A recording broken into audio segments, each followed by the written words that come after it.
next question, let's start with Carrie. What do you plan to do to acquire needed funds to repair our roads? Well, first of all, I believe we have enough money to take care of our roads. I think what the issues, from what I'm hearing, is there are some issues around how the money is allocated and how quickly it gets out and being used. I mean, I travel, on Sunday, my husband and I we drove to Charleston for an event, then traveled back that night, and the construction on 26 on both sides of Columbia is pretty admirable. It's going to be super nice when it's done. But I believe that we are seeing where our ancillary roads and things like that are not getting done. And I don't know that our DOT is structured exactly the way it should be to really make sure that we deploy this money. I've also heard from companies that do this work and understand there's only a couple of them in the state that do it. And they don't have enough resources to hire the people to do it. And because we have so few companies, the price of roads is increasing tremendously through labor and supply. So now I believe we need to look at more of that process and what is the root cause. I don't think we need more money into the state for roads. I think we need to figure out how to better allocate it so that it's on our ancillary roads are not being put on the back burner because our interstate system needs to be taken care of. So that is one of the things that when I've worked in my career is helping companies grow. We look at process. We look at structure because that is what holds up a lot of growth and that is the reason that things aren't going well. So that would be the first thing I would work on is try to figure out why we've got the money, why we can't get it done.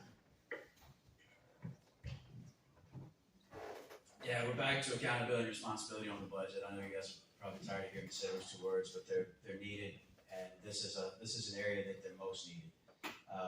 I can remember road taxes since the 70s, and we've had them put in multiple times, and I don't believe once has all of the money taken up for roads actually gone to roads. It's always been reallocated, reused, done something else with, and it's never gone straight to roads. And so we need to get this under control. We need to go back and we need to look at those laws that were instituted over the years and where is that money being spent? The money that came in as a result of those taxes, those increases that were put in. Where is that money being spent? Let's get that under control too. Let's get accountability and responsibility on past tax increases. I agree with her. I believe there's plenty of money down there. I believe it's just a matter of making sure that the money gets spent on what it was supposed to be spent on when it was taken up rather than on what folks have chosen to spend it on and where it's been reallocated. So that would be my solution for roads. I don't believe we need new taxes in Columbia to fix the roads. I believe we just need to have accountability and responsibility on the money that's already been taken up. And I believe there'll be plenty of money there for us to take care of the roads. Chris, even beyond accountability and responsibility, I think we need transparency. Yeah. I think with transparency, then accountability and responsibility is going to come. And half the problem is right now we're not transparent about where this money's going. We're not transparent about what's the process. Nobody's being transparent at DOT saying, hey, we don't have the contractors. Nobody at DOT is coming back and saying, hey, listen, we've had material issues for the last 5 years. Like a lot of things have had issues. They're not being transparent about that. Instead, they're leaving us voters sitting here going, what the heck's going on with our roads? Why am I getting an alignment every 3 months? That's the reality of it. The biggest issue is that we need to be transparent. And we need to make sure that the folks at DOT are transparent. I've been in construction all my life. There's processes in construction. There's ways to get bids. There's ways to make sure somebody you want gets the bid. And unfortunately, I think if we're transparent about it, we're going to see that that's some of the games that's being played. This is where transparency is going to lead to accountability and responsibility, period. I'm going to go down, I'm going to understand the processes, I'm going to work with other legislators to really force the hand of our Department of Transportation here in South Carolina to to be fully transparent with each and every one of us. Yeah, all we ever hear on roads is, we need more money, we need more money. You know, we had a penny tax several years ago, and that was supposed to go to roads. Now the county's wanting to do another one. Well, where'd the first one go? And I know where there's $1.8 billion that would be nice to pay some new roads with, if money's the issue. And it may be a contractor issue. So why are we relying solely on contractors to pave our roads? Let's look into seeing if we can equip our DOT employees to pave our roads, instead of just going out and cutting the side of the road and filling a pothole for it to come back out 3 days later. Maybe a little more fiscal responsibility there. I don't know about you guys. I ride the roads all the time. I see them fill a pothole, and 3 days later the pothole's right back. So is that doing us any good whatsoever? Or I'll see them pave a road. Fork Shoal Road, for instance, we paved it and we stopped for a mile. And we stopped on the roughest part of the mile of the road. And then we come back a year later, drag all that equipment back out there and repave that section less than a year later. So how does that make sense? Make it make sense to me. Goes back to my common sense thing. We approach it all with common sense, it's all easily taken care of. But our roads are an issue. We need to look into DOT. I think it needs a full reform, because it's not working very good. So something needs to change there, and it needs to change quickly, so we can get our tax dollars to good use. I agree with most of what was said up here, and just throwing money at a broken department is not going to fix the issue.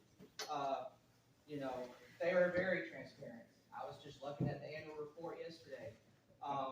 The numbers are there. Every contractor is displayed, how much goes out to them. They're very transparent. But the thing about DOT is corrupt. I spoke to a few of y'all out here that's had hard time to just get a gully, a ditch cleaned out. You know, most of the time DOT wants to blame the homeowner for bad drainage, when it's clearly a DOT issue with the shoulder or rainwater. We can't keep throwing money at a corrupt department. We need to start possibly appointing the department, making the department a head. And there's so much issues going on with DOT, with head count issues, and it sounds pretty expensive to start allowing DOT to start doing the work. I know we're all about making government smaller, but we have contractors. Maybe we need to look at the requirements to be a contractor. We might make sure they're physically able to be a contractor. Maybe get somebody that can fix the potholes a little bit better, put a little bit more, tar in there or something, But I don't believe throwing more money at a department that is having a hard time organizing its funds. And I want to help with that, I want to help that with a lot of contractors in here that do a lot of work with DOT permits. I want to get with them and figure out how we can solve the issue.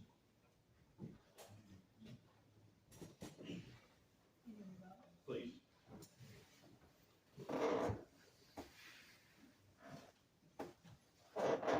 Just real quick, Daniel, you can't have a transparency in a corrupt department.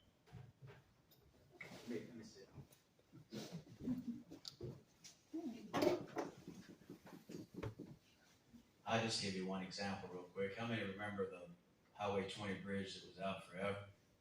Everybody kept fussing because they couldn't get the grain going up Highway 20. Anybody remember a transparent reason for why that bridge was up? Anybody got an answer? Yeah. What is it? Two railroads involved. That is part of the problem. They hired a contractor to do the work, and he went bankrupt or whatever else, so they had to go through their. Bingo. But how do you know that? How do I know that? Because I was a county councilman. That's correct. That's my point. The average citizen out here just kept hearing the road's taking forever and the bridge is taking forever and all this good stuff. I know you know it, and I know it because you and I had a way to know it, but I'm just saying, I think he's right. I think transparency would be a nice thing. Yes, the first contractor went bankrupt after plenty of money was poured into the project, and so it ended up costing us more than the project should have cost us. Transparency would be a good thing there. That's all I was pointing out. And you just answered the same thing. That's what I was.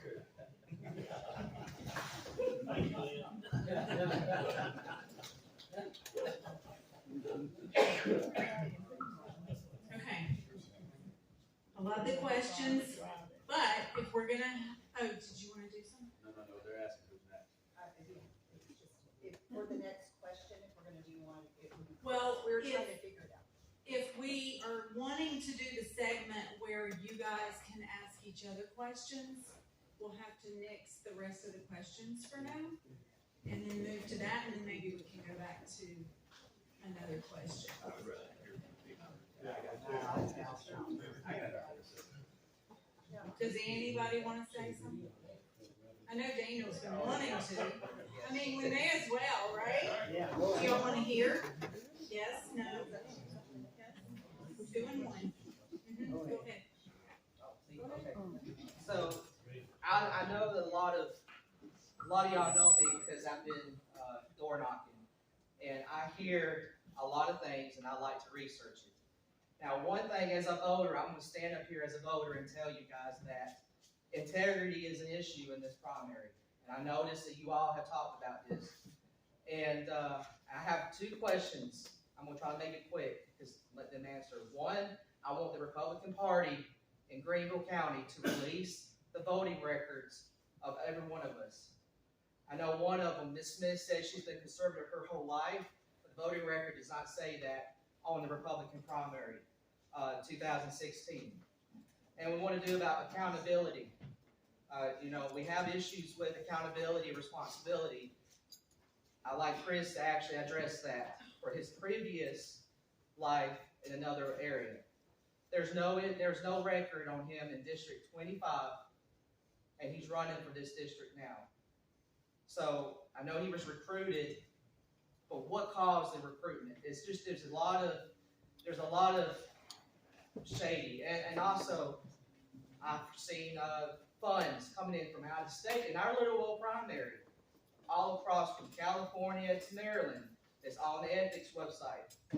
And there's an article by R.J. May about one of our candidates up here that Soros is involved with one of us. And there is traceability for that into an organization that this candidate works for. So I ask you, there is an integrity issue in this primary. Why is the nation wanted so involved in our little district at the state level? Thank you. Yeah. Well, Go ahead. okay, well, let me just say, I have been a conservative my whole life. And in primaries, you vote for who you believe is the best, right? And then in the general election. As far as my campaign donations, I have gotten campaign donations from colleagues that I have all over this country. I shared with you. I have worked in almost every single state in this country through credit unions. And every one of the folks that have supported me are people that have worked with me and know how I work. And they believe in me. And some of them are family. I have family scattered all over this country. And so, yes, they're supporting me because they believe in me. And they know my talents. They know my heart. Above all else, I have always been in service to others, whether it's in my job or whether it's raising money through car shows here for nonprofits that we do every day. So the question about how I'm being funded and the whole article, I want people to go back and look at Metric Media because that's who put out that article. Now, I'm going to tell you, I told you about the predatory lending. I want to share this story. That Metric Media wrote that article about my CEO of Self-Help Credit Union 10 years ago. All they did was take out my CEO's name, put my name in it. It's an absolute lie. And what I will tell you is that I've never met George Soros. I have no idea who that man is. But what I do know is I am not responsible for my CEO. Anybody that works anywhere. Are you responsible for what your boss may have done? Which it was all lies. And let me tell you, the predatory lending industry is also responsible for a lot of the horrible things that go on. So take a look and look at Metric Media, because they are not a legitimate publication or media organization. And if you take your advice from them, you need to look where that money's coming from.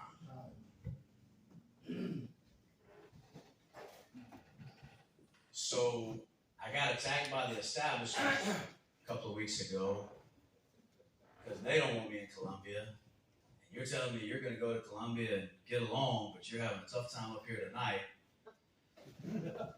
Getting along with any of us. But I'm pretty sure, not sure you're in. You're doing great. He's the one going jabs at everybody. I don't know what we got in his crawl, but I answered this last time, I'll answer it again. I was living in a parsonage, which was not my house, while preaching preaching at a church. And the home that I have owned since 2011 is at 8511 Augusta Road, where I sleep every single night now. I've been sleeping there since I retired from the church. I've been sleeping there since before I filed to run. So I'm not sure what you're trying to stir up, but there is nothing there to stir up. So I'm happy to answer anybody's question, and all of you can go back home with me tonight and see my bedroom if you would like. Yeah, and I was gonna say that I don't have any donations from out of state. Me neither. All mine come from you folks out here, and I appreciate it greatly. Talk about a grassroots campaign. I cannot thank everybody enough that believed in me as a person enough to represent you in this district.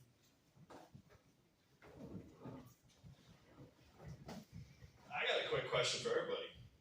Anybody up here taking PAC money?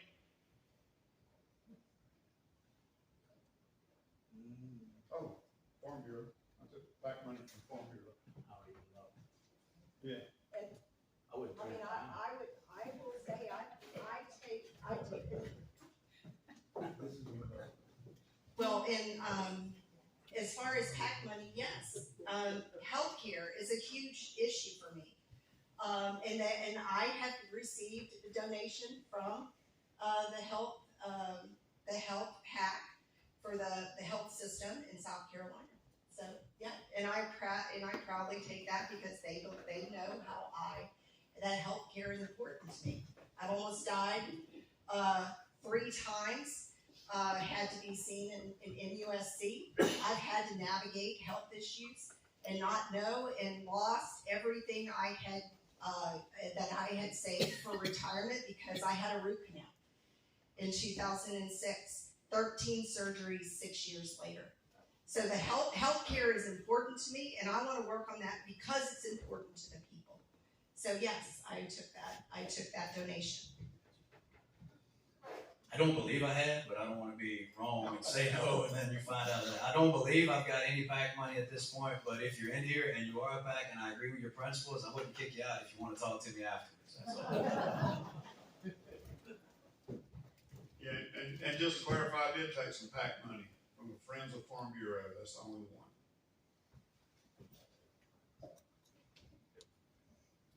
Okay. Let's give each candidate an opportunity to close, since we wanted to stay on our schedule and we're a little bit off now. So we have 6 minutes and really need 10. So if you can say what you need to say in less than 2 minutes each, I'd love it, but take your 2 minutes.